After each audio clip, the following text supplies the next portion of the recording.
Welcome to the second lecture in the fifth year of Varahamira Science Forum. We, as a group, we take science to the common people, and we like people who have a good story. And today we have chosen a science fiction writer. So before we go into the speaker introduction and about the topic, I would want to set the context about this topic of science fiction itself. Why do we read science fiction? The immediate answer for some is escapism, to enter into a fantastic world that are more exciting than the mundane reality. But that's a very simplistic answer that fails to explain why we are drawn to science fiction, which, while to a large extent is speculative, often nods to realism and presents a thoughtful perspective on the future, frequently one that's informed by scientific and technological reality. The draw of science fiction is more nuanced than a desire to escape the mundane. Science fiction sometimes guides technological development rather than predicting it. For example, some developers of Google Earth have predicted Neil Stephenson's 1992 novel Snow Crash as an inspiration. The predictive powers of science fiction haven't been great. Instead, science fiction is written to caution against horrors of endless war. For example, the Forever War, or to glorify human ingenuity. We all know the story of Martian, or to explore the ramifications of a radically different political system. George Orwell's 1984 is an example. Reading science fiction enables us to reflect on the ways people interact with each other, with technology, with our environment. A good science fiction works to posit one vision for the future among countless possibilities that is built on a foundation of realism. In creating a link between the present and the future, science fiction invites us to consider the complex ways our choices and interactions contribute to generating the future.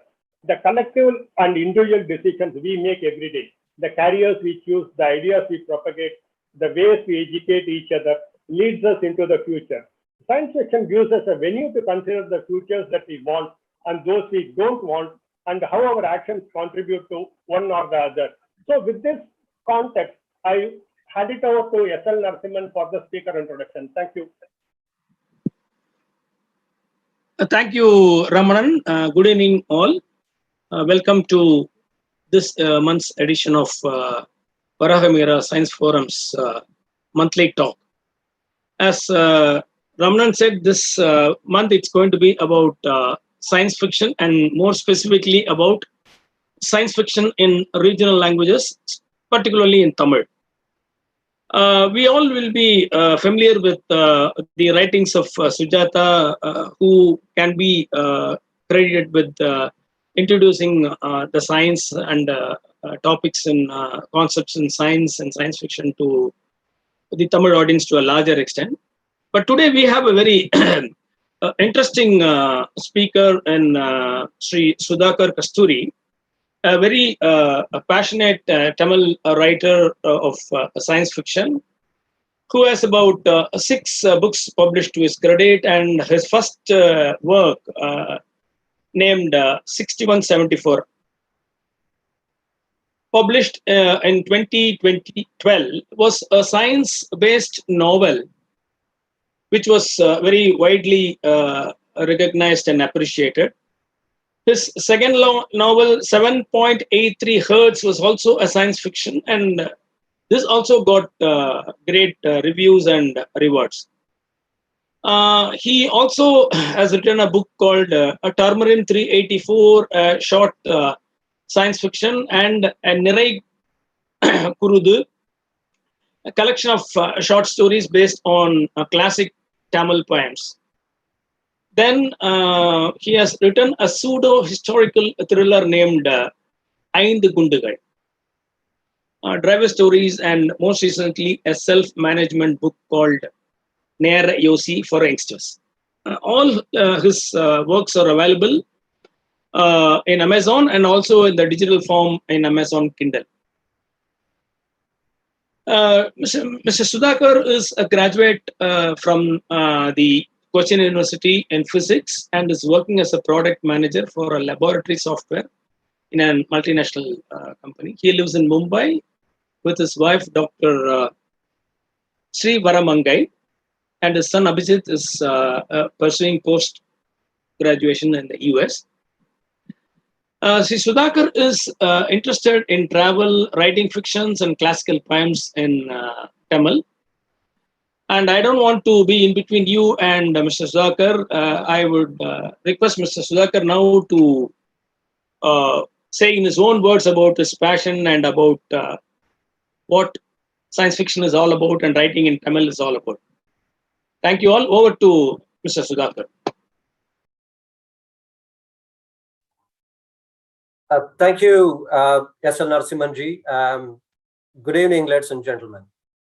When I heard S.L. talking and introducing, I thought he was talking about somebody else, and it really felt very nice to hear, having so much laurels. After some time, I thought maybe I'm not that bad at all. That what I really think about myself. Thank you so much. And yeah, we would straight away get into the topic. A journey through the science fiction and its relevance in the regional literature. But before we get into all this stuff, but we will see what science fiction is all about. The very first question that comes to our mind is science fiction a new genre? Are we talking about the green men from Mars and also greedy, and we have all new terminologies now, people wearing so much of costumes? Actually, it started much earlier. Let's go to the caveman period, right? When our ancestors were living in caves, since they were very fragile and they could be easily attacked, they thought that it's a social living is the way that they could ensure their survival. So they started telling stories, and by telling stories, they bound people, and it offered them the security. It made them to think at the same level, and it also could share with each other their insecurities and whatever that they have done. So what they would have shared, some of the recent insights into anthropology, especially the new papers that have been written, they say that the experiences they would have shared would be first sighting of the prey and the game that they could get. So it's all about danger and their survival. That would have been the first level of communication. And then as the days passed by and they evolved, they started imagining the experiences and they started sharing it. Even without seeing a game, they would have said that, yeah, I saw somewhere. And that bound people for a longer period. And then they started putting the real observations in it. That's the interesting stuff. You have the torrential rains and cyclones, and suddenly they would say the earth shook beneath me today. And suddenly, as I was watching, the sky went dark for some time, and then it cleared it again. So all that natural things which were beyond their perception, they started sharing, and then they mixed those facts to the stories that they were telling. So we had the scientific observations mixing in the story, and that gave the myths. And from myths, we had the legends.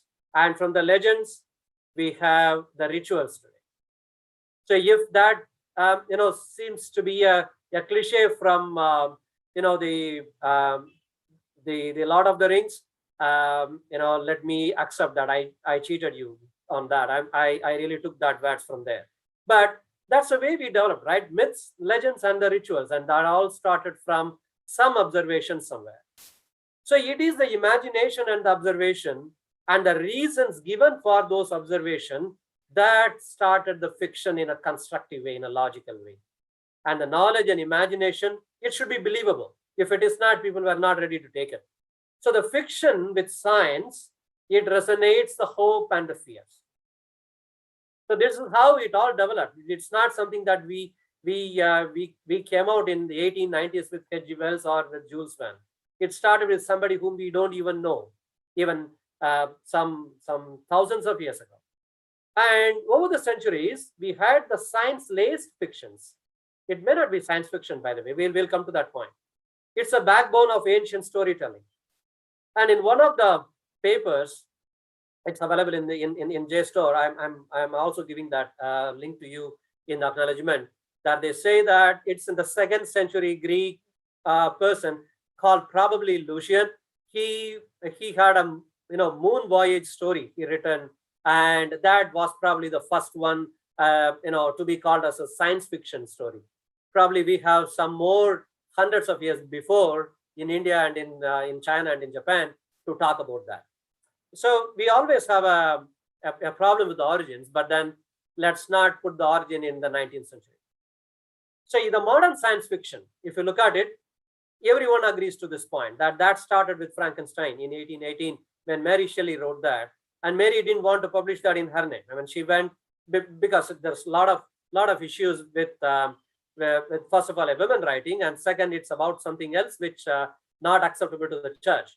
So science there, the interesting thing happened there is science is taken as a tool in a horror story. So it's a gothic horror, but then it is laced with science. Probably that is what we can say the first example of a modern science fiction, and that is even accepted by the modern science fiction people, and she probably is the first one to start. So we have a woman starting the modern science fiction story. The Industrial Revolution and voyages and the New World, that gave them the hope to write something new and exciting. And Jules Verne immediately captured that on, and then most of his books were voyage based, right? People were moving one place to another around the world in 80 days and going somewhere else down the year, all that stuff that we are talking about voyage based. And it is the person whom you see on the screen with the bird is Jules Verne, and we'll go to H.G. Wells in the next slide. And Wells started in a different way. He thought of what is the social impact of having the science and technology. That is probably when the Industrial Revolution is maturing, and then people started looking at, look what we have developed so far. Is progress real? That kind of stuff started coming in. So too much of progress with the science, he said it is detrimental. That's something which you can see in most of his books. And science fiction starts getting a definitive form and a direction under Wells. And this is the time when we saw science fiction taking a very definitive route and then says that it has to be a different genre than the history, pseudo-history, and the social revolution kind of stuff. And it has now become a medium of ideas to share rather than a variety of adventures. So the variety of adventures is now going to be a pulp, and a medium of ideas to share is something that people want to think about, in a laid back way. So this I have taken it from Marsha Tim, that I'm giving that reference at the end as well, and she has put this timeline very nicely. And what about the fantasy in science fiction? We say that we go far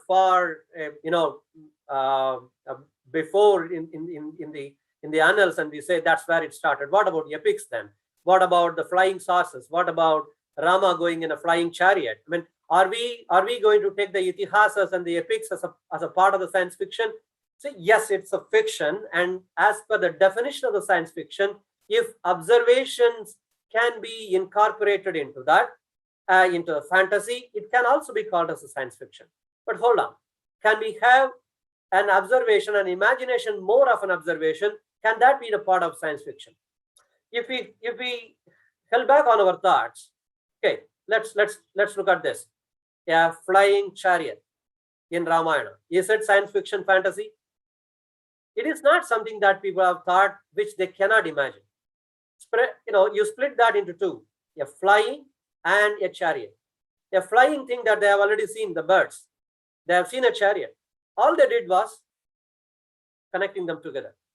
A flying chariot. They cannot think, even today, we cannot think something beyond what we already know. So it is only a combination that makes it surreal, and that makes it totally unimaginable to us. In a scientific article, I'm putting that in scientific article in New York Sun in 1835, a picture like this was shown, and then they say Sir John Herschel, a scientist in the optical side of it, he has seen the moon's surface through the telescope from Cape of Good Hope, and he has seen this type of beings over there. Look at that. They are men and women and having wings. So if they have seen wings, they have seen men and women, they mix the things together, and this is happening even in 1835. So what are we complaining about? So the imagination could only be restricted to what we already know. It's only the combination varies there. So with this as a background, let's get into that. Western science fiction, the modern science fiction, what we talk about, in the 1980s, it was triggered by two. We talk about H.G. Wells and Jules Verne. And let me remind you, we have Rudyard Kipling, whom we associate with the higher form of literature. He is also a driver of the science fiction in the modern world. In fact, US is heavily influenced by the Kipling style than H.G. Wells. At that time, talking about the late 19th century and the early 20th century. What happened in that period is, we have the threat of the world wars themselves, and then there is a challenge in the belief system because of it, and consciousness about the racism. And what people were talking about, men and women of a different size and dimensions, we think, oh, they have to be always colonized. That type of things have gone away from the modern science fiction point of view. So even Kipling said, in one of his books, like as easy as ABC. ABC is a corporation, and that is controlling the world logistics and all the movements. As long as we are not, tampering with their flow, they are not going to affect us, and so we don't even know them. And they get a complaint, and they have a worldwide call center, and that call center is addressing the problems. I mean, look at it. Today we are talking about call centers. Those days, the complaints were going through telegraphs, and in an imaginary world, he had an ABC corporation having a call center, and there somebody is saying that in somewhere near Chicago they have a problem in logistics, and how are they going to address that? So somebody from United Kingdom is taking a rocket-like vehicle. Look at that. That time we were having the surface transport. We were having faster, horse chariots, and we have the trains, and we have the steamboats. And he's talking about, I have a problem of transport, and I'm trying to overcome that with a new technology. This is where the science fiction differs from total imagination.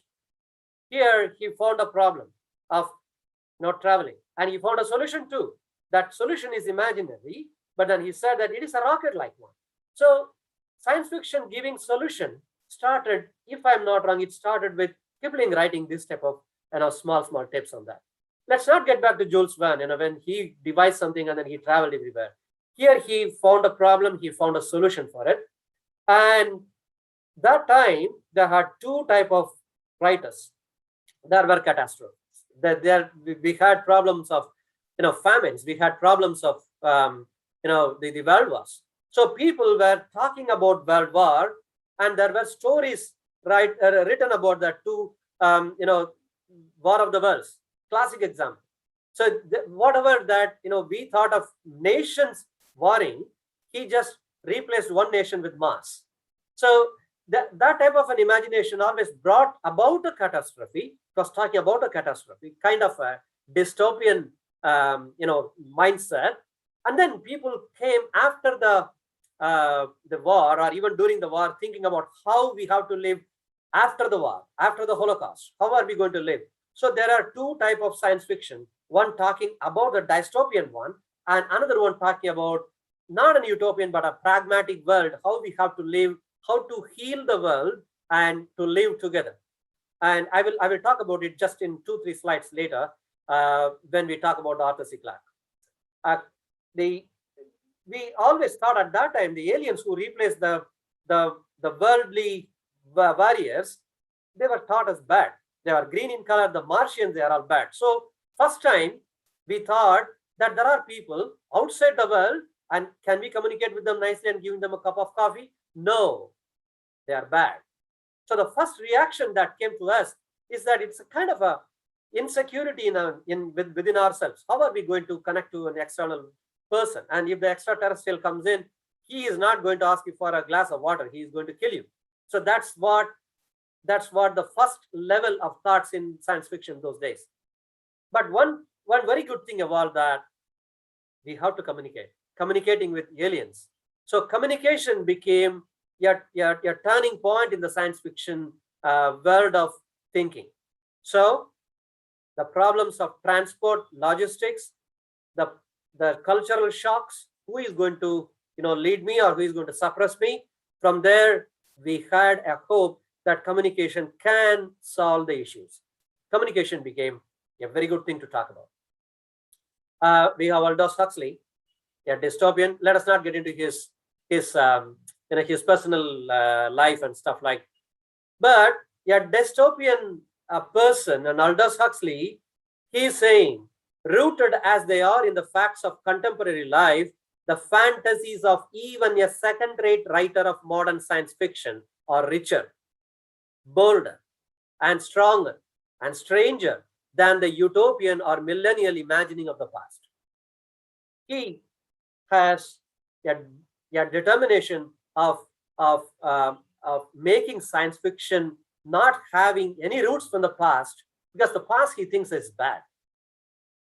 And he is dystopian, in his lookout. But then he had a hope about the modern science fiction writers. Even a second-rated one can give much better, a living opportunity in the future that's going to evolve. So these are all the 20th century problems. Yeah, the late 19th century and the early 20th century problems.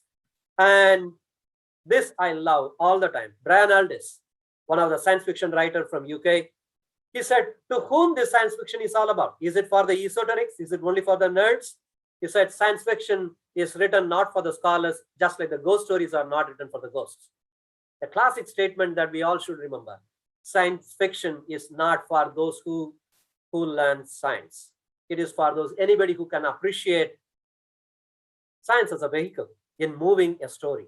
Or forget the story. I love the science itself. Anybody who likes that, they can enjoy science fiction. So he flattened the world of, which was loving to hear, to create the hierarchy of, okay, this genre is for this. This genre is for this type of people. He stopped that. He made it flat. Anybody can appreciate science fiction. So that brought in more readers to science fiction stories. And that also brought its own headaches. Let's look at the turning points on the timeline in the modern science fiction. In 1926, looking at the plethora of the new science stories being written and people asking for it, and Brian Aldiss making such a bold statements everywhere. Hugo Gernsback, he was an immigrant from Luxembourg into US, and he started a small magazine. It's called Amazing Stories. He called those stories as scientific fiction. And from there, we got the names today, science fiction. It was Hugo who coined the word science fiction today, what we are talking about. And these books are something like, in Tamil, we had equivalent like Ambuli Mama and things like, it kind of stories which were having some, you can see those images here, science fiction, astounding. They all had, kind of a hyper, images on the top of it, and it's all about emotions and about movement into that. And this was for the kids, and this is for those who loved this type of stories. And then came John W. Campbell, and this is a little bit different because the world had just witnessed World War I, and it is going through the World War II. It is coming up, and in that turbulent period, he started in 1937-38 Astounding Science Fiction. And in Astounding Science Fiction, he himself was a chief editor, and he did a wonderful thing that he coached many people how a science fiction should be written. And it is his guidance that drove the people like Sprague de Camp, Henry Kuttner, Lemur, Del Rey, Russell. These are the big names in those days who wrote science fiction from 38 to 46. And also we had Robert Heinlein, Voigt, and these people were working in the government organizations, who were creating more technology for the war. And we have Asimov, who worked in one of such a thing. We will talk about it, one of such a laboratories where he had come in contact with Heinlein. And so from Heinlein and Campbell, he became one of the a regular story provider to Astounding. And it is Astounding, science fiction, and the earlier amazing stories. They made the platform of how the future science fiction stories are going to be written. And of course, I've written a little bit of thing for you to think about. Astounding was unashamedly an action adventure pulp magazine. This is from Encyclopedia. I would like you to think about it, because today we are criticizing about a magazine which existed some 70 years back and in a very different historical period, and it brought out something at that time. And let's look at it. I mean, we have to be open to the criticism, but at the same time, we need to be looking at what constituted in those days, the real the parameters on which the science fiction actually had evolved. The golden age, even today, though people have their own arguments about it, 1938 to 46 of Astounding by John W. Campbell is the golden age for science fiction. We have 1970s, we have 1980s. We'll talk about the rest of the people there, but in the 20th century science fiction, we have David Mitchell, Cloud Atlas. I think it has come as a Hollywood film too. I'm not very sure about it. I think it came. And Rainbow's End is a very good story to look at if somebody wants to read science fiction in 21st century. And he's already a 4-time Hugo Award winner. And Hugo, they constituted the Hugo Award even when he was alive. And so Hugo Award was the first one to come, and then came Nebula Awards and science fiction awards in every country that has got their own science fiction award. But it's like Hugo Award and the Nebula Awards are considered to be the ultimate ones that one can think of. And we also have Martha Wells. Martha Wells, a very good women writer who wrote about 4 books, which are very racy, but at the same time you feel that, yeah, I've read a real science fiction. And Exit Strategy is one among that. I would strongly recommend people to look at Exit Strategy by Martha Wells. And Louis McMaster Bujold, her works on Shards of Honor. This is something that I've been told that they are really, really very good, but somehow I'm not that much interested in going for. This is my personal feeling. I mean, why is a different thing. We may discuss it later. And Cixin Liu, he wrote in Chinese, and his first book in English, The 3-Body Problem, became a huge success. And from there, I think he has written 3 of the same category, and he is being very widely read. And science fiction today, if you go and see what are the sub-genre in it, there are more than 20. And I don't know why we need to have such a very big sub-genre when the genre itself is not so much defined clearly, right? The 2 or 3 of that I would certainly take and then talk about it. One is hard science. The hard science is the one which takes the basic science in the science fiction rather than just technology. We have to be a little bit careful about saying science fiction. Is it science-based fiction, or is it technology-based, or is the application of science in a different way for the human development or how it impacts the society? That's what one of the definitions says.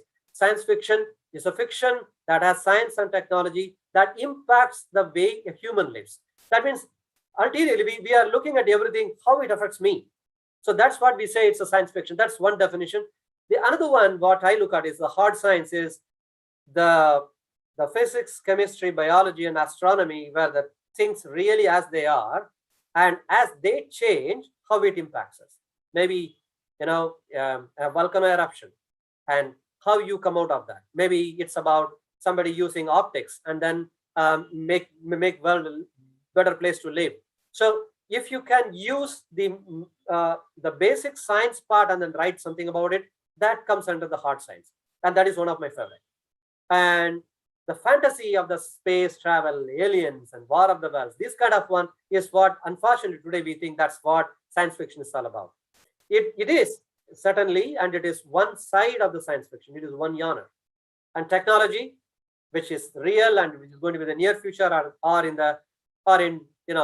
25th century or 26th century, how that is going to be. Again, it will be the fantasy. But then that's as Ramanan said, the fantasy, it motivates people to go. We'll talk about the fantasy part of it too. And that's purely on the technology side. There are very clever writers who still use technology as a vehicle of moving their story in that. That's a very nice way of putting technology into that. So either you have a story in the technology itself, create a challenge in that, and then move and make your story in it, or you create a story, use technology, and then move that story along with that one. The focus, if it is on the technology and events, not on the human character, that's one side. Or the other way, looking at feminism and human values and how science and technology is affecting, that's another one. If you look at it, science fiction has created more women writers, and it is, unfortunately, we don't know much about it, right? The three name I have just taken it. The one that you see here at the top, like a stamp, what is written, that's Ursula K. Le Guin. She has written fantastic novels, right, from 51 to 74. Not all of them have been very well appreciated. Some of them, we'll just see that. And US Department of Post has released a postage stamp in her honor. And I don't think any of the science fiction writer has got that. James Tiptree, the name looks like a man's name, right? And she was actually a CIA agent. She worked in CIA. She retired. She took psychology. She became a very good psychologist and a counselor. And she started writing in the name James Tiptree in the 70s. And she was strongly opinionated. And she was writing about the challenges of women because of the science and technology and the conundrum of all this thing in a ordinary American way of life. And she also brought out the hope of how people can come out of it. Ironically, she committed suicide.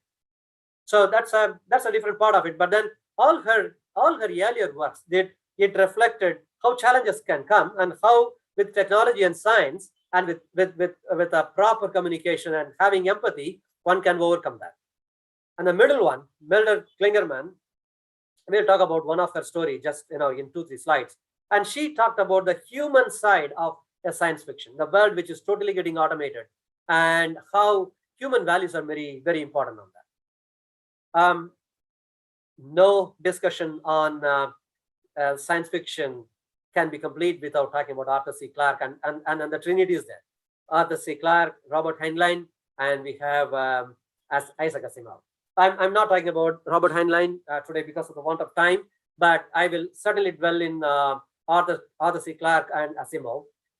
Clarke, he was a kind of blessed because his parents were working in Great Britain's postal department, and his father was in a very top position, and his mother was an expert in Morse code. And he said even my father and mother, they dated using Morse code, and that's how they communicated things which they didn't want me to know at home.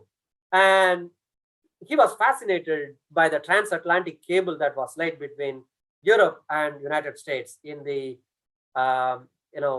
middle of 18th century. Middle of 19th century, I guess. And the influence of the World War and how he was working in Royal Air Force, he found that the importance of communication. He thought that it's by communication we can make the world a better place to live. And we were talking about the communication just 3 slides earlier. He happened to hear Arnold Toynbee in one of his speeches just after the World War, and Toynbee mentioned a word, a global village. We would like to create a global village. He forgets everything else, but the name global village has stuck in his mind. Arthur Clarke writes about that in one of his books, how that one word has triggered him to think about his future imaginations.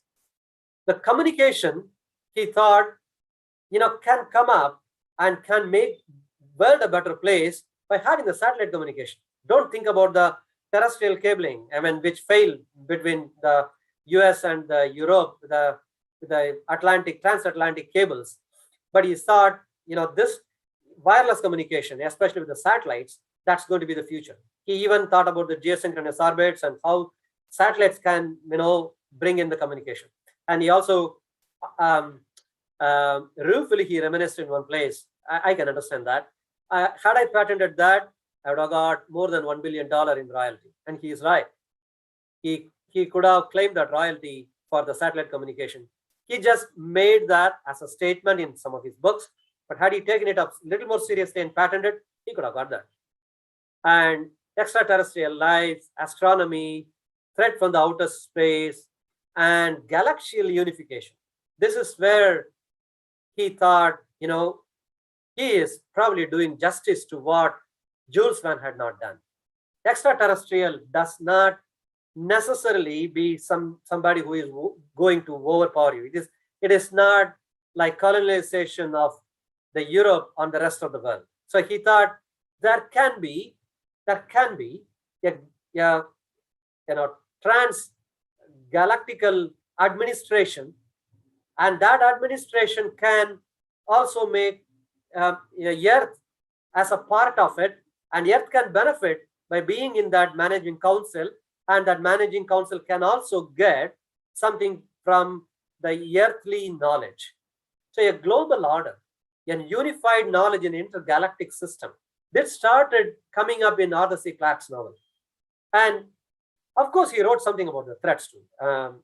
Rendezvous with Rama, and I don't know why he had to name, a thing which is going to affect the earth. Why he has to name it as Rama? Probably because he lived in Sri Lanka, and Sri Lanka always had a consternation about Rama, killing the Sri Lankan people, in those days. Probably something might have to do with that. I don't still get into that, and I don't want to get into it right now. But Rendezvous with Rama is a good story to think how even Clarke was thinking about, from outer space, we can always get some threat.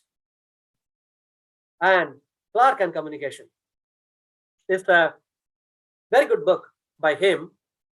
He talks about his, where he talks about his speech in Vatican. I think it was in 1984. There he was talking about the satellite communication, geostationary orbit, and ComSats became a reality in the 70s to 80s. He had made the prediction in 1940s. I would like to echo the statement of Raman he made. You think about the future, you have a vision, and science fiction can prophesy positively for making the world a better place. Yes, he did really think about it. Professor Eshpal, whom we all know, if we don't know, please let us know about him. He said the low orbits with the periods of rotation mimicking the Earth's time frame, if we can put the satellites, that can have much better communication than those which are going to be in farther and farther orbits. And this, Clarke acknowledges that in his talk in Vatican. He says, my friend Yashpal has said this. So it's not necessary that you have to be a science fiction writer, a man who is more into imagination, to think about something to come up in science fiction. You can be a scientist and give a pragmatic solution with imagination for a science fiction. So it goes both ways. The people who are nerds, who are real scientists, can solve a problem with some creativity, and people who are just imagining things can also solve a problem for the humanity. Both ways it goes in. That's why science fiction is a very important genre. And let's look at a setback. In 1984, I said about his address in Vatican. He says in that, handheld phone, silly. We can't have handheld phones. You can have probably satellite communicating phones, and you can probably wear it in your belt. It will be really bigger, it will be bulkier, but you can wear it like your Smith & Wesson. And he says, wearing a phone, not possible. It's all just science fiction. Some people can just only think of. Believe me, this is 1984, and it is by Arthur C. Clarke, who said satellite communication is a reality in 1940s, and it became a reality in 1960s to 70s. And 20 years later to what he said, we had mobile phone. And 32 years from what he said, we have smartwatch. We wear the watch and we talk to it. Arthur C. Clarke would have died again if he saw this again, right? The point to note here is I'm not denigrating a great personality. Please, gentlemen, please don't think that way. What I'm saying is, at the end of the day, we are human. A great person like Arthur C. Clarke can make a mistake like this. And a person like Clarke can make a great, prophecy of how we can have a satellite communication. With this background, if we look at some 1,000 years back, can we laugh at those people who thought of flying saucers and flying chariots? Think again. They may laugh at us and say, it just happened some 1,000 years later. You are flying in a plane. That's all. So we try to put ourselves in a higher pedestal and look at those who had the things in their imagination, and we think that, no, we know it better. No, in 100 years down the line, people might be laughing at this. If you have this recording in cloud, and if they look, you know what? They had a concept called cloud, and they had only some GBs there. Can you imagine this? They might be talking like that in future, right? So it's just the question of time and what we are going through that. And with that, let's go to Asimov. He was much better blessed child than Arthur C. Clarke. Clarke had the parents and somebody giving him a part of the transatlantic cable, which he hung in his office to get his, his inspiration. Every time he looks at it, he knows what people thought of transatlantic cable, what was the vision, and how it failed. Both reminded Clarke of what he should be looking at. Asimov didn't need any of this. During the World War II, Isaac Asimov, he joined the Naval Aviation Experimental Station. There he had a contact with Robert Heinlein and Campbell. So one initiated him how to write science fiction, another told him how to write science fiction. So that influence helped him a lot in making all his stories in Astounding. And also in Science Fiction magazine of fantasy and science fiction, he wrote regular columns too. And that, the impact of the war and what he had seen has made him to write books like Foundation. Again, we are talking about intergalactical, managing councils and things like that, and yet becoming a part of it. And you joined that. It's something like the cloud, what we are having today, or internet. You provide something to that content, and you take the content from it. That's what Asimov said. You can share your knowledge to the Galactic Council, and Galactic Council can give you their experience and what the new knowledge could be. So that's the Empire and Foundation is all about. And he also came somewhere very close, Empire and Foundation, meeting and all that stuff.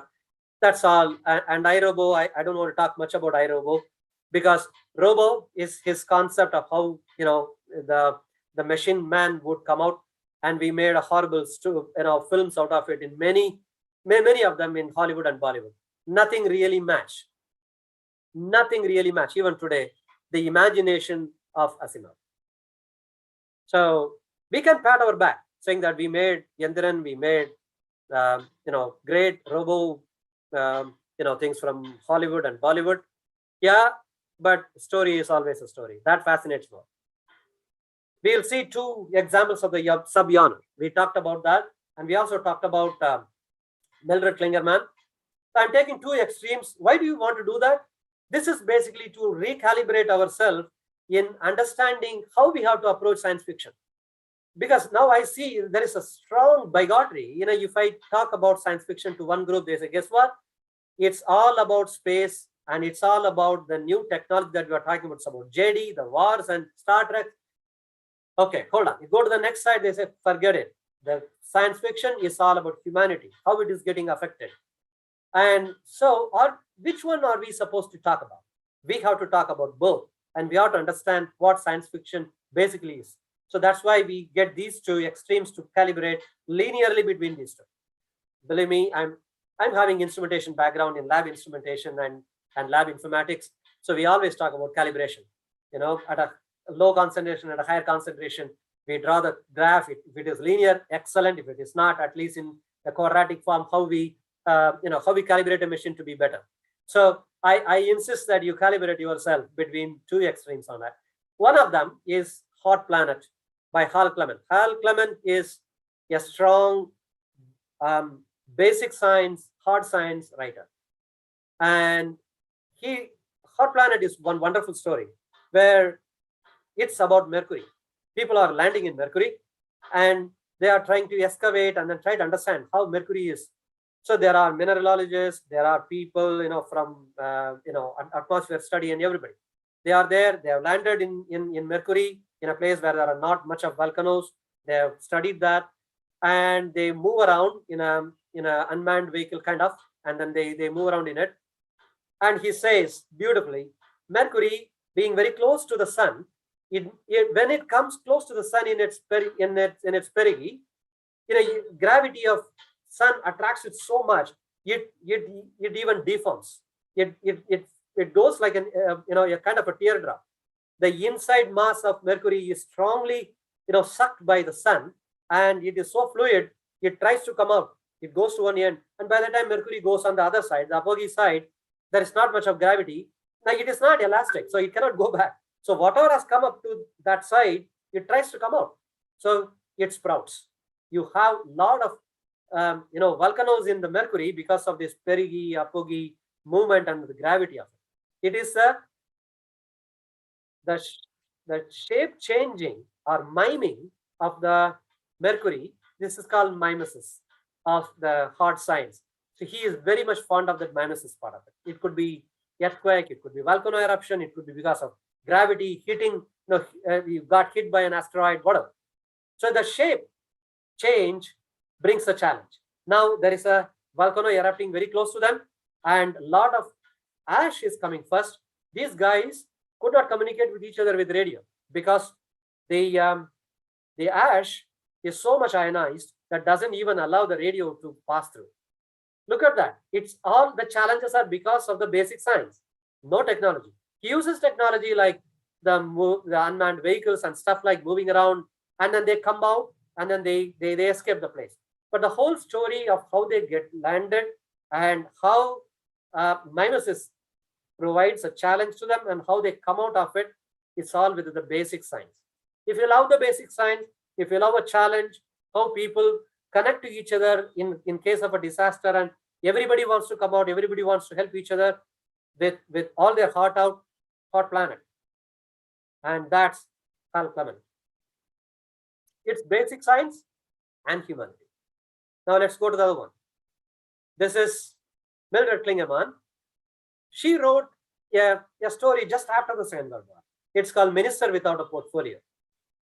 It's a typical, a old lady, a widow, and she is living with her son and daughter-in-law.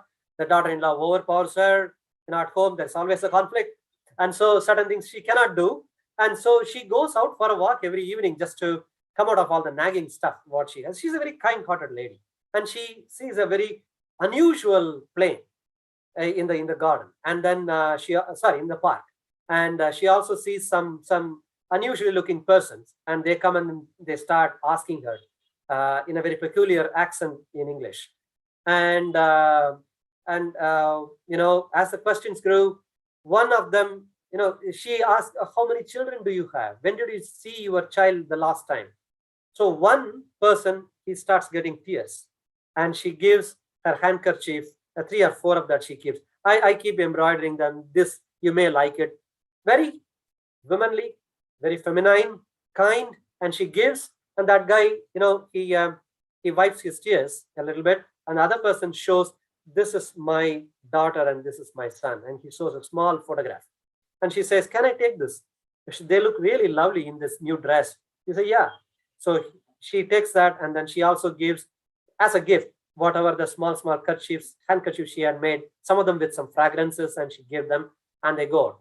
As she comes home, there's a huge news in the television. They say the attack to the earth was stopped by an old lady who talked to this, the people who came from Mars, and they said that we still have hope about humanity. The humans are all not that bad. There are people who have some kindness. I think humanity can survive despite all the problems that they have created with all the nuclear explosion and things like that. And then the children look at her, look, they look green. Grandma, they don't look nice, they are ugly. She says, whatever the colors they are beautiful. And that ends the story. Look at it. Can you call it as a science fiction? Yes and no. There's a science, there's a challenge, and she shows that there is a hope by humanity we can overcome the challenge of the sciences. Technology really ruined us, right? 1945, Japan.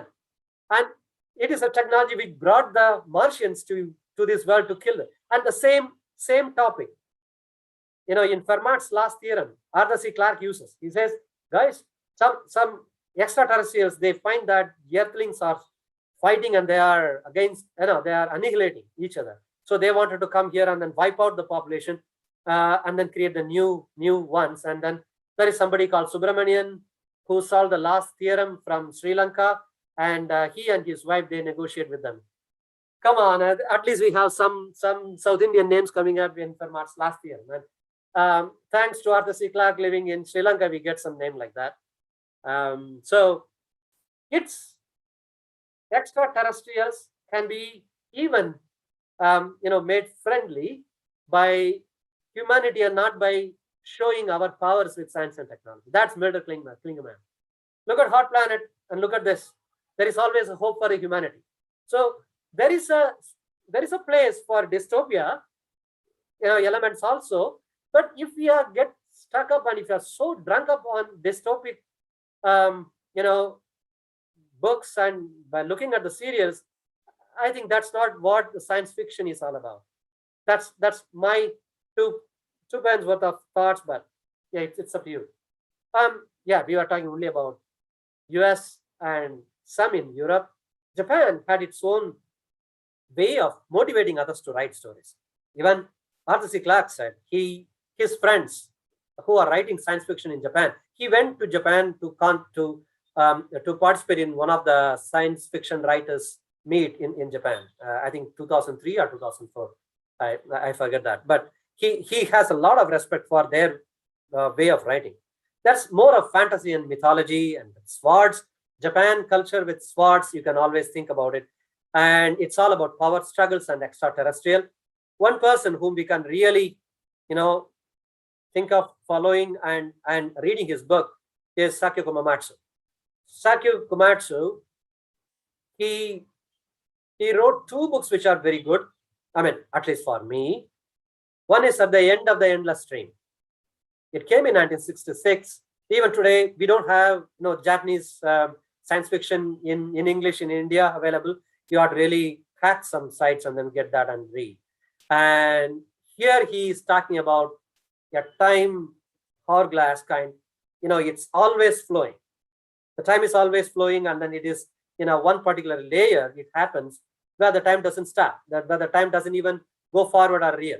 And there the challenge comes, and that's how he creates a new plane where the science fiction will actually happen. It's not the normal Cartesian coordinates that what we have, X, Y, Z, and then the time. He is talking about a place where time itself is mind. And there the things start. I mean, it's a very interesting novel to look at it. It requires a different paradigm to read his. But his very interesting book, we might have heard about that, is a film called Virus. It's a deadly virus. Now we are talking about, you can easily relate this. A virus escapes, a deadly virus escapes from a research facility, and somebody gets hold of it in UK, and from there another spy takes it, and then as he flies over the Alps in Italy, it crashes, and then the virus spreads, and the human population is wiped off, except for those people who are living in some isolated areas or in some domes in Arctic and Antarctic and some places. They come out to see nothing is existing, and that is from where the things start. That's the film called Virus in Japan. Now it is almost common. You can hear this type of story everywhere. It's a doomsday conspiracies and challenges in annihilation. I think he was influenced by the problem that Japan faced, Nagasaki and Hiroshima. They have the consciousness of how these things can happen within seconds, how things can be easily wiped off. So what we think as fantasy was a reality for some people. So from where they are coming, we should have the sensitivity of looking at it. Don't think of this as, one more Hollywood stuff. That's, it's not that. It is their fear, which were real, and then that's been coming out on that. India, we are coming to the second part of it. Bengal still leads the way. We don't have today, all over India kind of a pan-Indian or a pan-regional science fiction, a society or something where we can go and then talk, where we can go and then see what others are doing in the same field. I could get, ironically, what Indian authors are writing in science fiction in Bangladesh. When I was in Dhaka 3 or 4 years back, there was a big book exhibition was going on. I could not go there because of a bomb explosion somewhere near to that. I mean, forget it, that's Dhaka. But what happens is you go there and you read about it and you hear from people what they're talking. The science fiction is in a common man's awareness. There was a separate lane in the book exhibition for the science fiction for kids. Do we have that? I haven't seen in Chennai book fair. I haven't seen anywhere, not even in Pragati Maidan when we have the book fairs. For children, science fiction is not there. For grown people, for adults, do we have a science fiction lane? No, we don't even have a stall for it. Come on, why we are talking about one lane for it? But Dhaka has, Bangladesh has. And all these novels, the books are written in Bangladesh, in Bengali and by their own people. And a person like Muhammad Zafar Iqbal is claimed to have written the most number of science fiction in Bengali. That talks about a different country and a different region very close to us. We are not aware of it. Even in Calcutta, you go and talk to them. Most of them will talk about Narayan Sanyal, they will talk about Sumit Bardhan, and there are some clashes. What they write and how they write, and they are highly opinionated.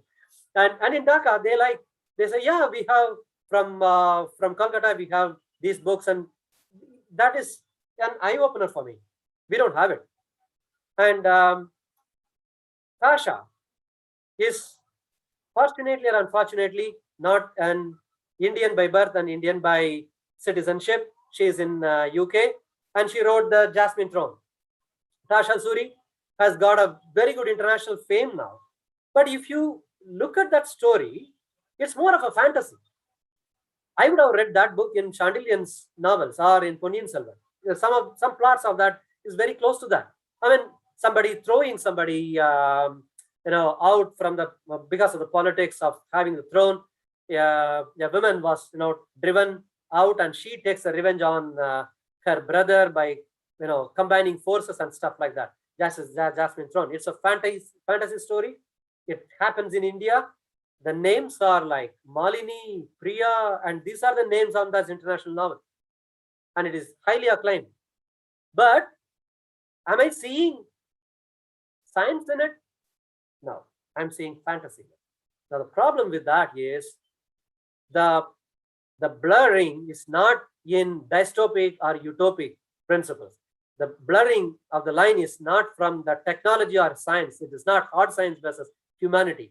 Now it is between fantasy and the science fiction. So much of technology writing, so much of technology imagination, so much of fantasy in the technology side that science fiction is now usurped, and it is taken away by those people.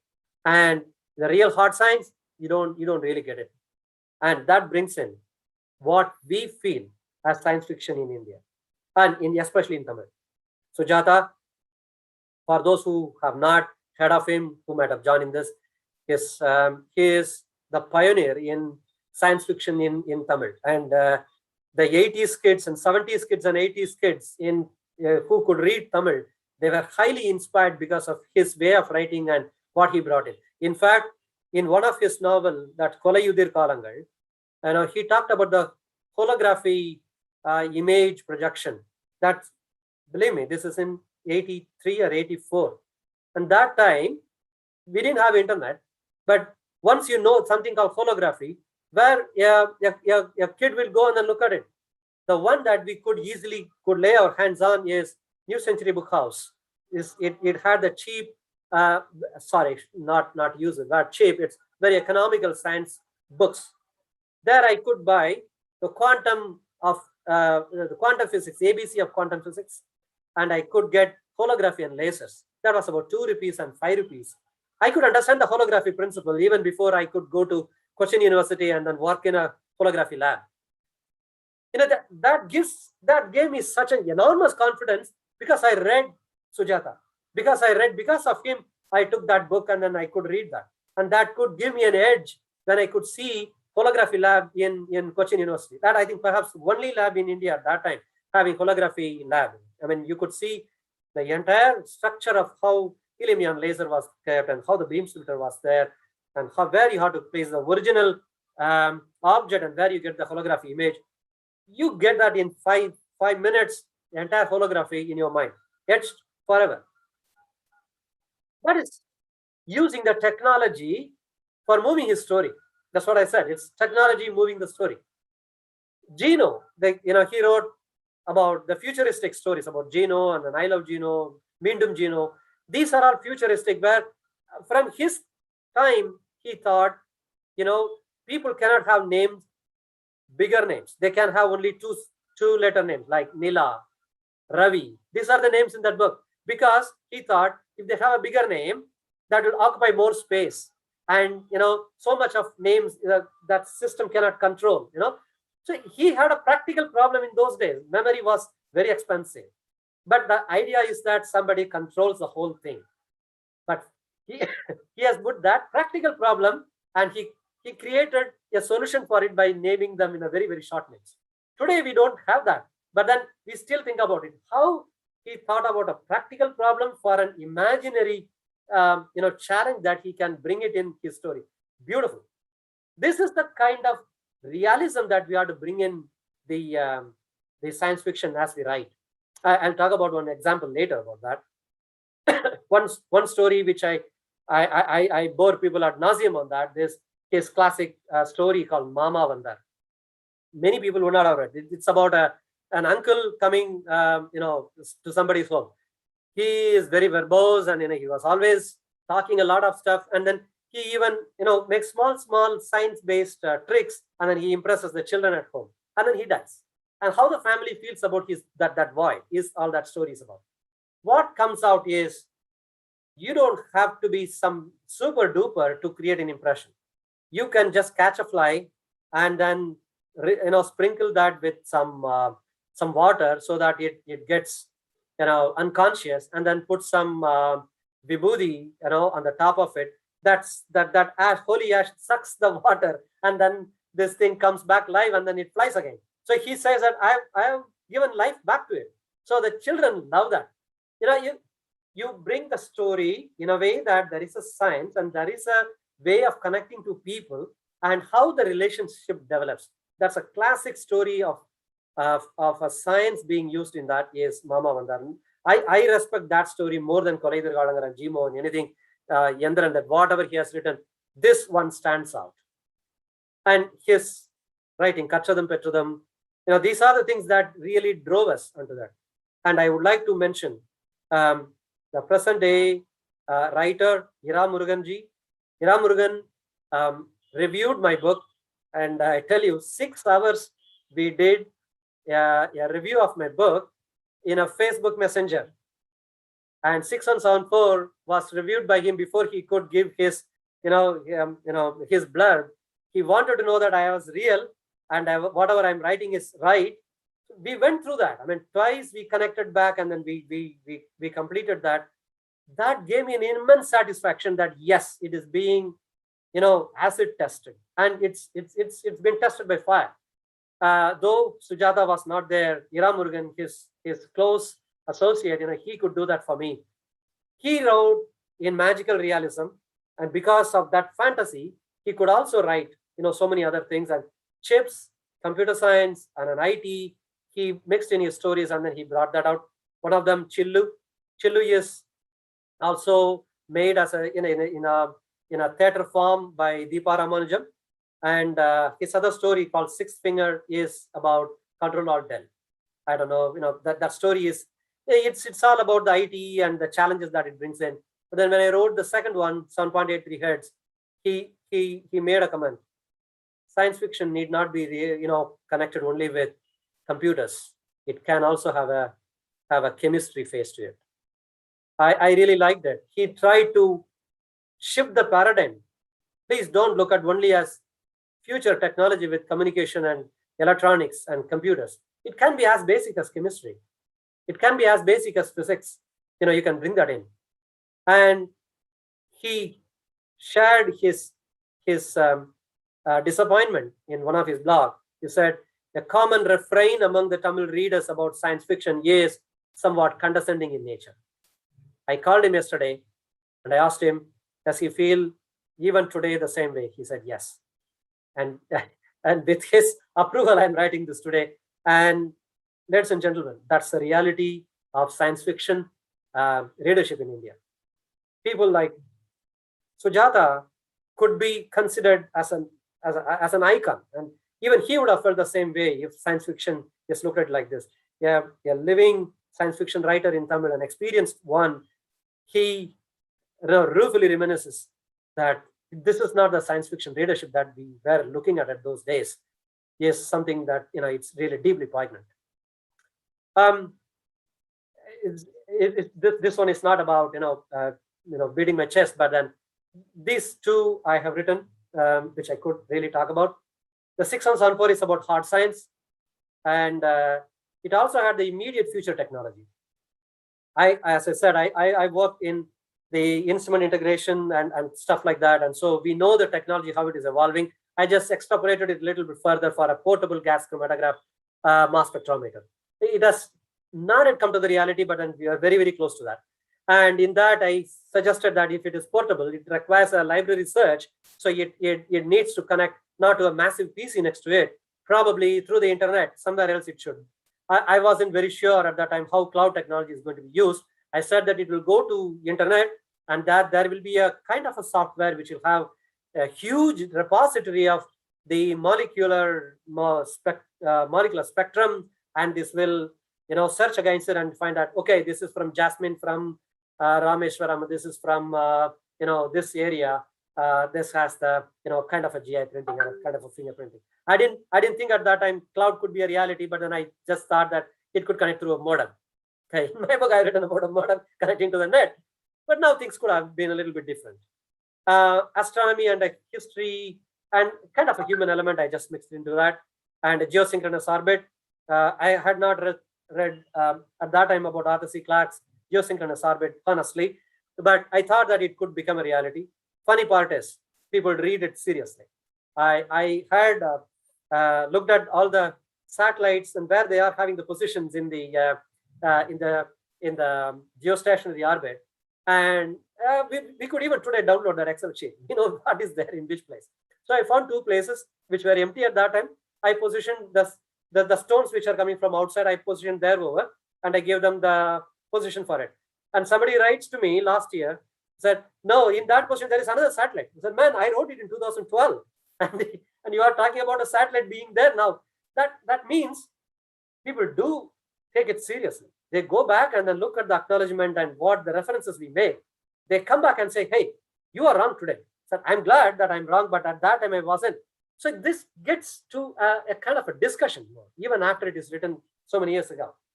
And I made some, I wouldn't, probably I can call it as an error. I might have to correct that. I went there with a kind of non-linear, introduction of characters and the situations in the beginning. And the typical Tamil audience, they couldn't get it. They said that the story is very slow. It is moving here and there, and there is no connectivity. It gets started only after the page 90. But if we had written and if we had got the exposure to any of the science fiction novel by Arthur Clarke or Asimov, they would know what we are writing. We are judged by the social novels and the pulp that's being written in Tamil. And with that, if you are looking at this, it will certainly be boring. It's a new genre. But then people, it means no words in saying that. But that's a process. That's a process of growing. And the second one is 7.83. So I learned my lesson. I put that linear, and that got all the things that it really wanted. Here too, I put a lot of personal battles and the emotions and the relationships in that story. And it's all about 2 guys having their own fights and stuff like that. And 7.83 hertz is the brain's frequency, which we can attack. Almost I'm coming to the end of it. Sorry, I've taken 5 more minutes on it. I don't, forgive me if I sound a little bit negative, but then this is the reality. Let's be pragmatic about that. We don't have a supportive ecosystem for a science fiction novel if it comes out. It really kills a man who writes that. We don't get that. We don't get any supportive ecosystem. I'm not talking only about Tamil. I've talked to my Bengali friends, I talked to my Marathi friends 2 weeks ago, and they said the same thing. Science fiction in Marathi, you must be joking. I mean, you don't get to hear this. I mean, even in Kerala, you don't see a lot of science fiction. So we think that there are some elite classes sitting in Bengal and in Sri Lanka and in Kerala and in Marathi literature and Punjabi. They don't consider this as a genre that they can develop. They have to nurture it. Data collection pain is a reality. And most of these projects are all author funded. I mean, you have to put your money to do it. Either you should be drunk or you should be really crazy to do these projects all by yourself. If these two are not there, you don't write a science fiction. Honest. There is no assurance of its revenue. You cannot even cover the cost that you have put in the data collection pains that you have gone through. The biggest problem is not even data collection. It is a lack of support from the sources which should give you the data. When I was writing 6174, I didn't have much of a problem because most of them were from the international journals and stuff like that I could get, and also the web pages. And we had Professor Narayanan from retired from TIFR, and he could guide me in 6174. What Kapraker would have thought about, because he worked on Kapraker's works earlier. He was kind enough to share those things with me, even when he was in his early 80s. And when I could not find his home in ECR, I was calling him. He came to the main road and he stood there and then waved his hand to get me to his home. I still get emotional when I think of it. Professor Narayanan,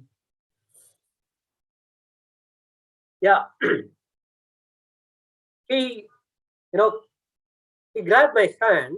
He was really shivering. He couldn't stand. And he said, I asked him, Doctor, why did you come? I could have come over. I mean, it's just a question of time, 2 or 3 minutes. He said, no, I don't want to waste time in discussing science. And we have not recognized that type of people. There is a page, Dr. S. Narayanan's page is there, where he has written about 6174, about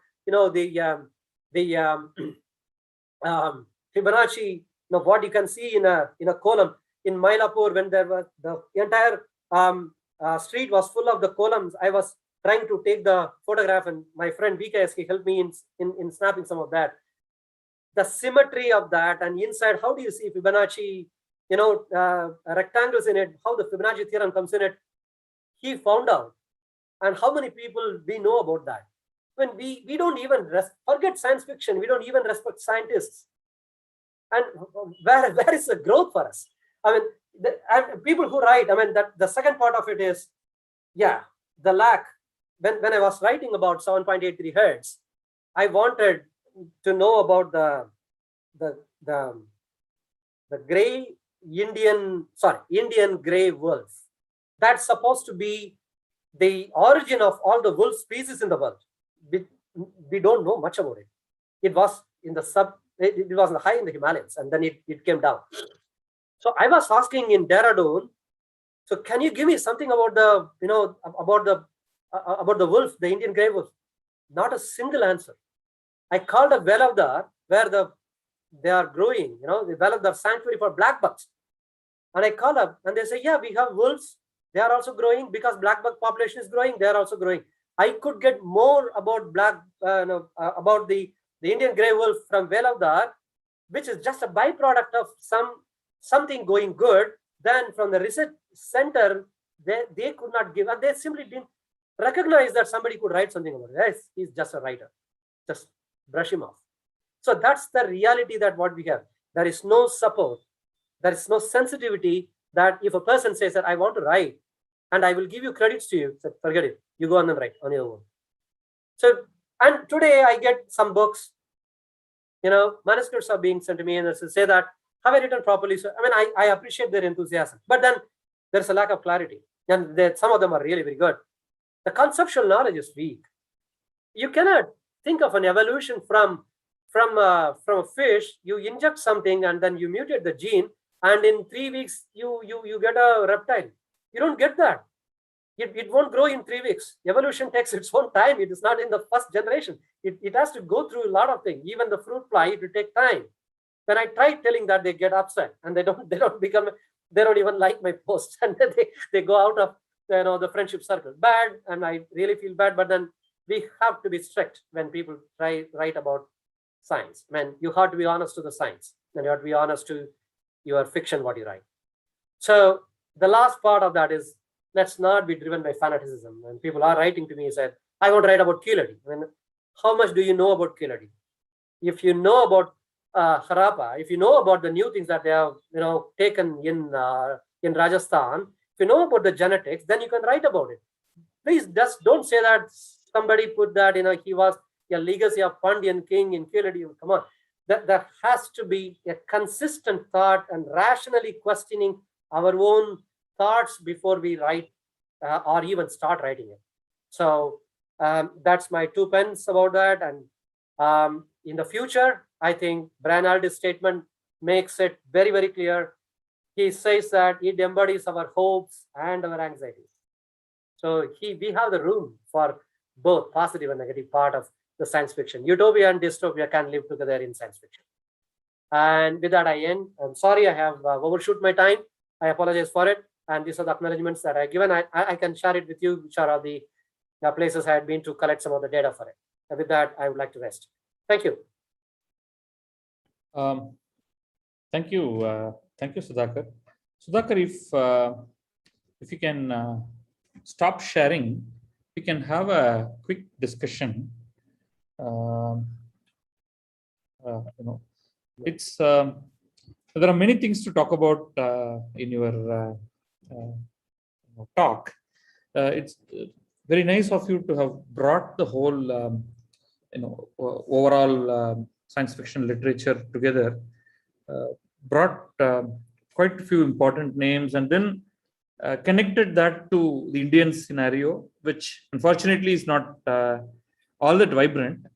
But let me go to a more fundamental question. What is the level of science that should be there in science fiction? Is it merely a prop and you just make a statement, but then set up a problem perhaps, but then not really bother about science? Or do you really think a fair bit of science must be there in that? That's a good point, Badri. Thanks for bringing that out.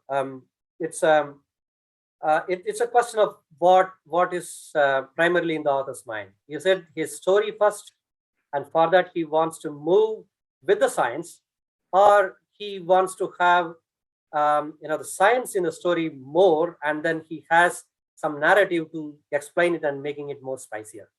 So I would rather leave it to the author to find whether it is 40-60 or like a South Indian coffee blend. It's up to him to choose, but it just cannot be that I leave it with the aroma. He has to really bring, if he is, or she for that matter, I mean, I want to be gender neutral here. If we try to bring it science in a science fiction story, the author should really do justice in why he brings in, number one. Number two, its relevance to that. And number three, it should not be twisted for the sake of the story. People do that. So as long as they meet these conditions well, I think science in a science fiction is not a question of percentage, but then it's genuinity in it, it's authenticity in how much we bring it. So the reason why I even asked this is that take for example the entire genre which involves aliens, right? Now you have both in print as well as in movies, and more so in movies. We have been just adding, particularly, I don't know if I mention some names, whether you would even consider them as science fiction. You keep on adding, fancy looking aliens. Beyond a point, it is just, it's not really likable at all. right? You just pack them, you give them all kinds of capabilities, and when the whole the basis goes away, right?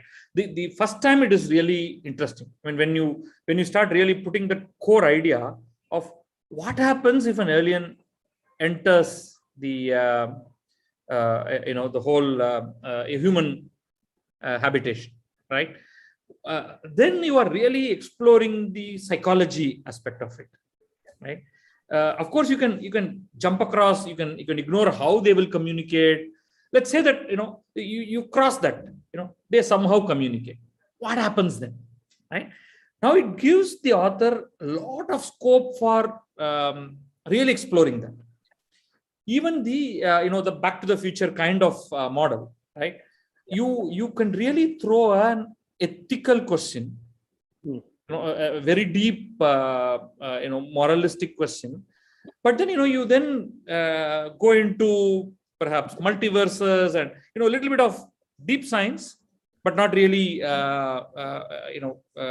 get too worried about that, but ask that fundamental question that will stay with you even after the movie is over, the story is over. But you just pack things which are fanciful, then it becomes fantasy. Now, can you take up? I just don't want to sort of give a speech or anything, but I just wanted to bring one point, right? Take Jules Verne, right? Okay. It's a huge jump of going to the moon, right? And somebody could sort of speculate that, or going to the center of the earth, or deep into the ocean. These are really amazing because the normal human perception, we would never have even added any of these ideas, because it's way beyond you. And with the basic understanding of science, here Jules Verne was really looking at breaking all of that and doing it in a scientific manner to the extent possible. I mean, I don't think he really could understand every aspect of the complexity, right? So how do you if you have to rate it, right, of all the authors that you have talked about, what was that one or two that really blew your mind amongst the various books that you had read in this entire space? That's a good question, and it would be a tougher one to answer too. Jules Verne excited me, as you rightly said. It's about the Odyssey, and then it also talks about the human challenges. Right. Right. He even comes to India, and then Sati things. He is writing so many other things which could have been avoided. I mean, today if I look at it, it looks very childish to me, to be honest. But yeah, it was Odyssey. It was just kind of a journal of an Odyssey. I would not rate Jules Verne's things so great now, except for a fact that, as you rightly mentioned, it's about challenges, and it's about the communication, that how you can take it up one level up, just by going one level up. So it is about challenges, facing the challenges, and how communication can overcome that. And the same thing was brought by Arthur Clarke when he talked about the global village, and it was in that, and he brought that communications thing. It has to come up. It's I think, if I look at it, if people are very conscious about, and if they are very genuine about writing that, I think it will be the humanity that will come up first than the dystopic elements. Right. So when you go for a dystopic thing, it's more about showing off the technology, what they can bring in, and the elaborate plot that they can weave. So either you get lost in the plot if you are a kid. So still today we have Marvel comics. Right. It still remains a comics for me. It may be multi-billion-dollar enterprise, but it's a comics. I would rate the work of Arthur Clarke, like Fermat's last theorem. That's one thing which really stands out. It talks very less about science, talks less about science, but he also brings in what problems one can have and how one can have a hope to negotiate and then overcome the challenge with communication. I think that's the kind of stuff that will give us a hope. That's why Brian Aldiss says it brings our hope and also our anxieties. So our anxieties are now being addressed, and it is being exacerbated by all this the neo technology, science fictions. But the older ones, the classic ones, still thrive. And let's remember, Asimov is still a classic science writer. Right. Even though he wrote up to 2003, he's still a classic writer. I think classical ones have got the hopes to put front than the dystopic elements on that. I want to talk to you about Asimov specifically. To me, Asimov is a physics book writer, right? I've been amazed at the kind of clarity with which he has written his physics books, or the book of sort of Encyclopedia of Scientists. That is outstanding work, really. Right now, he comes with the kind of knowledge base I don't think anybody else in the entire the science fiction space had access to. Now it's my conclusion, and I may be wrong, but to me, his science knowledge was so solid. Now, was he a great storyteller? Those are all different questions, right? Now, with what is that level of science understanding? The reason I from this we will go to Tamil later, the very next point. So, from your point of view, let's say even with your own research into the two books that you wrote in the science fiction space, right? What was the level of when were you really convinced that the grasp of science was fairly solid for you to then start spinning the story around it? I mean, how much you put into the story is a different matter. But if I come to you and talk to you about some of the science facts there, can you stand your ground? That's a kind of what is the point at which you would even feel it right to even touch your pen and start typing or writing whatever you do these days? Yeah, thanks, Badri. It's a very, very important question, and I think it will be an answer. Your question is the answer to most of the people who write science fiction and sending the manuscripts. It's whenever these people ask when do you think that you have to start writing, when I should actually start, I say next time. So it's 7.83 hertz. I wrote in 2002, and it got published in 2014. And twice I rewrote that, because the genetics knowledge that I had at that time in 2002 was different. And 2010 I met an expert in genetics. What she said was totally different. So I had to kill all the pages that I written about genetics, and the story literally vanished. I had to go back and write again. It's painful, but then that's the way we have to. I mean, there is no way I can say that you say that, okay, now I am a science fiction writer. Guess what? I'm going to write my first page. No, you write, you rewrite, you version it again and again and again. And at some point, you see that you are convinced that yes, this cannot be questioned technically. And this part, I'm 100% sure that I am convinced that my knowledge on this is fine for this story to move on.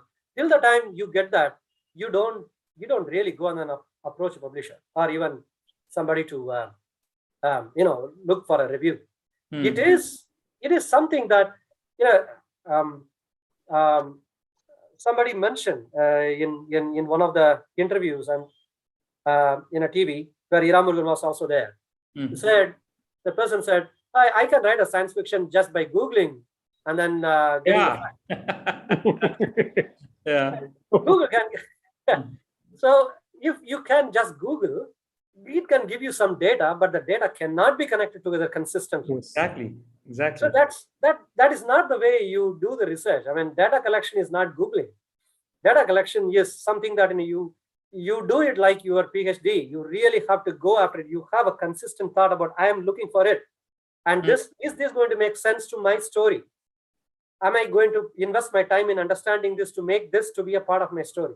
So unless I have a clear idea of what I'm going to write, that going after the science or the technology doesn't make any sense. So there is so many vistas open in science and technology to get distracted. So you go everything after, you will never write. So you better consolidate where you really want, and what I'm looking for, is it consistent with my thoughts, and will my story be logical, and that be really taken in that way. If it doesn't, kill the story. Right. And then stay honest to the science and then say, okay, this doesn't go together. Let me start again. So I come back with my new platform, and then I look for, can that be substantiated with the science, or that science can move this forward? Then yes. Otherwise, it doesn't. See, RT-PCRs and PCRs, I was just looking at 2002, 2003. I was looking at, PCR can do what I'm thinking of. But then, not at the smallest time that I was giving to the, to the plot. The plot has to move, and the timeline in the plot I cannot change. So in that, if I have to bring in, next generation sequencing, and I have to have a bioinformatics, people around there, and I need to have a real big informatics platform to look for it, acquire the things, and then bring the results to it. And if that has to be stable, it should be, it cannot be in a normal physical server, which is vulnerable. I have to move into the virtual machines. Those days it was big, in 2012, talking about virtual machines. And so you change the story. The storyline remains the same, but the plot changes. So you have to be willing to kill what you have written to stay honest to that science. If you are not convinced, you cannot write that. So that's the reason, science fiction cannot come in every day. I mean, as rightly said, Asimov is outstanding. 9,000 correspondence he has written, postcards and novels. Amazing. For me to write one novel, it takes me 3 years to 4 years. For him, 4 years, 4 novels, it comes in. Yeah. That's the kind of, and as you rightly said, his physics sense is amazing, but he was basically a bio person when he started. And then he did his PhD in chemistry. Right. And then he was teaching the overall understanding of science is so solid. So strong. And he was teaching in Boston University. Right. He is challenged by his students, and he knows what he is to be challenged. So he was always exercising, and he was ready for the Olympics. But in that type of ambience, I don't think others have had. Hal Clement, for that matter, he's a school teacher, and he was teaching science, and so he could challenge himself. And of course, a US school, so you have much better access infrastructure than a college here. Right. But then that makes sense. So I always tell, a teacher who has got more imagination can write science fiction much better than others. Or a person who writes, you better be a teacher. Correct. So I will bring this question back, but the worry of you have the possibility of writing a generic fiction, which you're convinced you can reach more audience with that. And the moment you put anything science in it, even a little bit of it, is there a fear that you will lose out on substantial audience? Yes. Because it's not that people are going to easily understand. Like, for example, if you talk about sequencing and PCR and all these hardcore genetic science today, particularly post-COVID, you do hear of some of these things, yes, but you still don't understand the basic technology. So should you, that fear of losing audience and the sales, that risk is always there, right? By choosing absolutely science. right. Absolutely right. I agree with you, Badri, on it. It's a nightmare for the writer and the publisher too. Because if you bring it in and if the books don't go, it commercially hits you. And same is the case with the person who writes. I mean, his books are not getting sold. He may not be even recognized as an author. Right. So it's right. But if you have made up your mind to write something onto it, that's why. I mean, you have to be hell bent in writing it. Like Veli Rangarajan and Ira Murugan said, you should be a drunkard to take this decision to write that, or you should be really crazy to make that decision to write that. Even at times, Murugan, I have seen at times when he gets really frustrated and said, there is no point in writing about technology, just leave it, just go on and write. Like, he got so fed up, and I called him on that day and said, why do you say that? He said, no, it's reality, man. I mean, I've been talking to people, and there is no way, we have a solace in hearing somebody saying something good for us. Yeah, that fear of rejection and fear of not getting the audience, fear of not being commercially successful, everything is there. Beyond that, if it entices you to write, it's like somebody's passion. That's the only thing. So that brings me to Sujata. He could serialize his science fiction stories in popular magazines. Yes. Right. And he also had the other platform of writing on science itself, because he could command a column for himself where he could write anything. Right. And people are reading that. So he was at the same time a fiction writer, of course, including all kinds of fiction. But let's just focus on his core science fiction. And also sort of science teacher in a sense, because he was really talking to his audience every week with some science fact or the other, right? So that kind of an opportunity, I don't think we are going to get anymore. That golden, I mean, if you really look at the Indian Tamil context particularly, because the magazines are all gone. Today, if you have to write a full-fledged novel. And where would you serialize it? The opportunity to serialize is not there, where the cost to the consumer is extremely low. Therefore, you will get a mass consumer base. Right. You may eventually go on to get a lot more interested in science. Where I certainly know of people told me that they got interested in science because of Sujata's science fiction. Yes. Right. So that's. Would you say that you were specifically inspired by his writing or not? What is your take on Sujata specifically? Absolutely, I would say that. I think I said that again earlier. It is Sujata's novels which gave me a kind of an inquisition to just be curious, and then I could go on and find what is a hologram. He talked about you won't get that period again, as you rightly said, and we won't get Sujata again. That's he knew how to blend technology and science with a common man's interest. That's outstanding. One has to really do a research on it, how he made it. Even in the Kolayadar column, when I look at it, the chapter where he mentions about holography and the holographic image that's coming up, Ganesh and Vasant going there, and then they look at it. He brings in the mystic elements into it. That makes people, who don't understand, he said, oh no, something he's trying hologram and stuff. And they have Umtai Putravadi Allah. That type of wordings that entice an audience to be there. Right. To understand something he is writing on that part. Right? So he knows there is enough mystery anyway.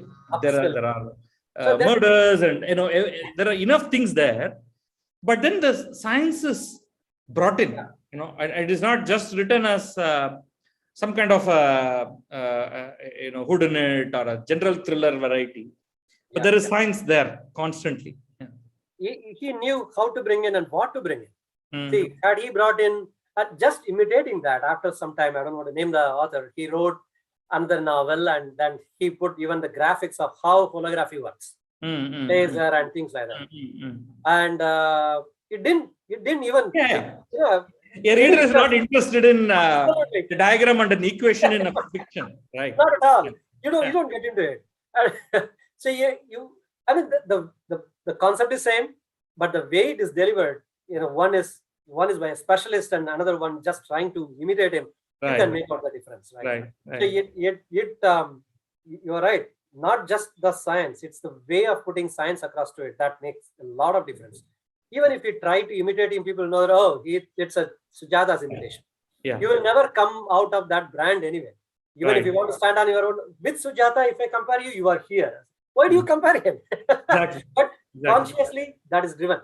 Yeah. He first, like, so it's I would, as you said, for me, Sujata, he kindled the curiosity in learning on the science fiction, how science fiction has to be written and how science has to be read as well. Otherwise, I would not have gone to NCBH and taken the holography book. It would have been very dry, right? But then that really brings in the scientific temperament he has kindled. Yeah. But now the times are different. Yeah. The way that we have to bring it, I think we have to go a little bit farther than what Sujata has initiated. We have to go a little bit farther. Absolutely. We can't stand there and ruefully, reminisce the past. Exactly. There are a couple of questions from YouTube channel, and I would like to ask you them. One is from someone named Anjarai Petti. What is the goal, if one exists at all, of science fiction? Is it planting an idea, a possibility, or should it serve the purpose of elaboration of concepts mentioned? That's for the any fiction for that matter. The main idea is that somebody has got something to deliver, and he or she has delivered. That's it. And beyond that, if I look at it, what is that they wanted to convey? Is it the dystopic nature of his thinking or an utopian possibility? The other thing what he has asked is more about the craft of writing. So that varies from person to person. So I leave the craft, which is totally subjective. But the or should there be a goal at all, and just the pleasure of storytelling and story reading? Why should there be any purpose? That's why. And the only goal should have been that somebody wanted to deliver, and that's it. He or she has delivered. Yeah. One indirect goal, if at all, could be to get more children hooked on to science fiction, and through that, hopefully, more children into science itself. Because it's science generally is presented in the schools as a dry subject, extremely dry subject. Absolutely. Right? It's just literally boring sitting through physics, chemistry, and biology classes. That's and only maths. It's so exciting. And if the teacher is not doing it, at least let's have hopefully the fiction writers who make it so exciting that you could do something about that, basically. That's a very good point. Thanks, Badri. I mean, it's a very good point. And a good teacher would always find anyway how to make science fiction interesting, or a part of the science fiction interesting to the students. I remember in Tiruvannamalai, when 6 and 4 was published, a teacher went to the board, and then when students come in, there is a common public board. There she has put the riddle today, 6 and 4, how it is coming. And more students came right from the 8th standard to 4th standard. They came to her and asked, "Teacher, I got it at this. I got it at this." So they were wow, any number comes to only 6 and 7, 4. And that is the way. I mean, you rightly said. That's the way to inculcate the spirit of maths and science and exploring and solving a problem. She did the right thing. Nothing else in that book would have enticed a student except a fun aspect of a 6 and 7, 4. If they know how to extract it and then give, salutes to them. They are doing the real thing. Right. No, it's just in the passing. I mean, again, the purpose is that it should not become a science book, but enough interesting facts that just make somebody jump up. Right. In another book, I don't know whether it ever got published in Tamil. I read an English manuscript at some point, and even a certain early Tamil version, and it connects. I think this book was published in English eventually. With Srinivasa Ramanujan and some of his algorithms, of course, in the Last Notebook sort of a thing, with also a solution to a traveling salesman problem. Okay. So the book talks about some little scribble on the walls, which actually tries to connect all the 106 Vaishnava Divyadesams Okay. in the shortest, possible, time and route. So that's, and then connecting that to certain interesting stories. Okay. Wow. So the possibilities are quite amazing, basically. Right? Amazing. Yeah. I would certainly love to read that one. I mean, Yeah. No, I will get hold of it. I mean, I have forgotten whether the actual title of it. So, okay. This again there's a okay. No, it's a bunch of comments, but not really a question. I think we have discussed quite a few points, but I will end it with one of the the questions which is a little dicey. I mean, I don't see a lot of interesting. I don't see that much of science fiction, even in the short story format, or being attempted at all now. In Tamil particularly, and I'm not reading English when it comes to fiction that much these days. What is it that we can even do? I mean, this kind of a question is a little silly, actually. I mean, what can you or I do? But I'm just still throwing that question. How do we bring this whole idea of science fiction writing to the fore, if at all we can? I think it's a very, very, very valid point. Thanks, Badri, again. Ira Murugan fought for it. In one of the meetings with Virksham, when they selected some of the entries, he said, why there is no entry for science fiction? And then Adi Sinkar, he said, do we really need one? And then he said, no, that is a genre.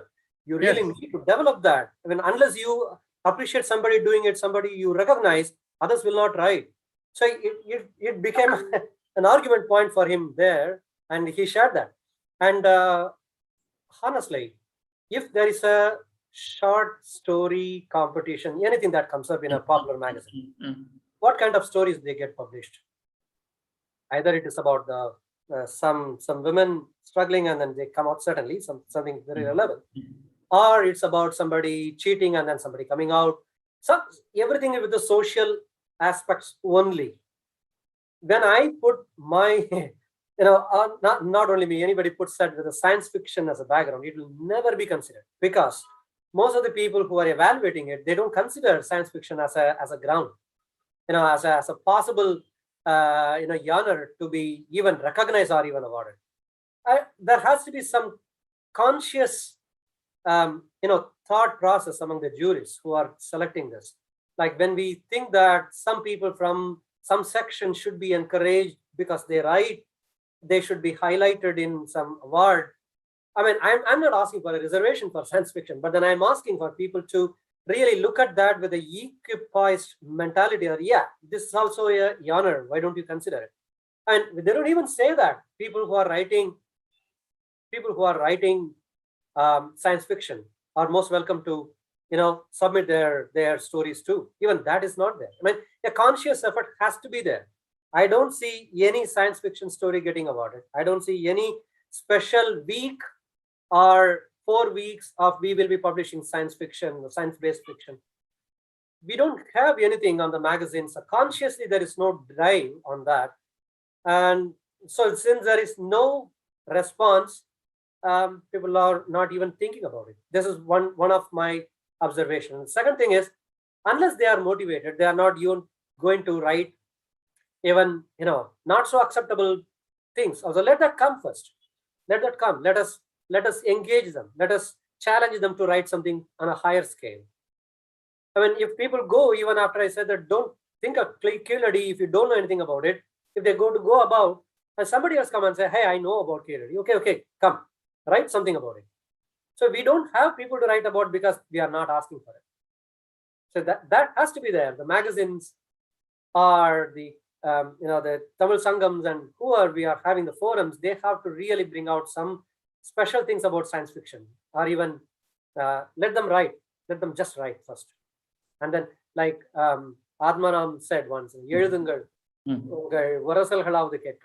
so at least to that level, we have to bring it in. We don't have it. Okay. Anyway, I think that was a fantastic talk and discussion that I always enjoy after the talk. It's really illuminating, and we can keep talking forever, but we've got to end at some point in time. And thank you, Sudhakar, for a very really engaging presentation and then discussion. So thank you to all the viewers from Varahamihira Science Forum, and we will join you again next month with another topic. And once again, thanks a lot from all of us here at Varahamihira Science Forum. Thank you once again, Sudhakar.